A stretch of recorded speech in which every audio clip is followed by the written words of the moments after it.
Hi friends, so আমি আজকে তোমাদের সঙ্গে শেয়ার করব মশালা ওটসের রেসিপি। তো চলো রেসিপিটা দেখে নেওয়া যাক। তেলে গোটা জিরে ফোড়ন দিয়েছি আমরা কড়াতে। এবার আমরা এতে একটু সবজি দিয়ে দিচ্ছি, পেঁয়াজ আর ক্যাপসিকাম আর বিনস। আপনারা আপনাদের পছন্দের মতন সবজি দিতে পারেন। ভালো করে নেড়ে নিচ্ছি। আমরা এতে একটু টমেটো অ্যাড করে দিচ্ছি, স্বাদ মতো নুন দিয়ে দিলাম,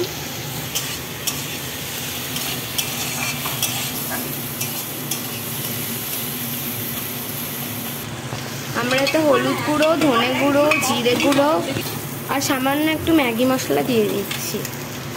আপনাদের যদি বাড়িতে ম্যাগি মশলা থাকে তাহলে দিতে পারেন, না হলে ম্যাগি মশলাটা স্কিপ করতে পারেন। এবার আমরা ওটসটা দিয়ে দিচ্ছি।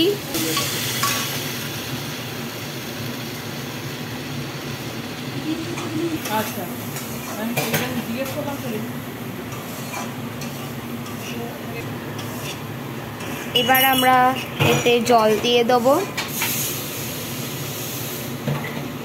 এতে আমরা আরও একটু নুন দিয়ে দিচ্ছি। আমাদের মশালা ওটস রেডি, শুধু এটা আর একটু সেদ্ধ হবে, তারপরেই আমাদের মশালা ওটস রেডি। তো বাই বাই।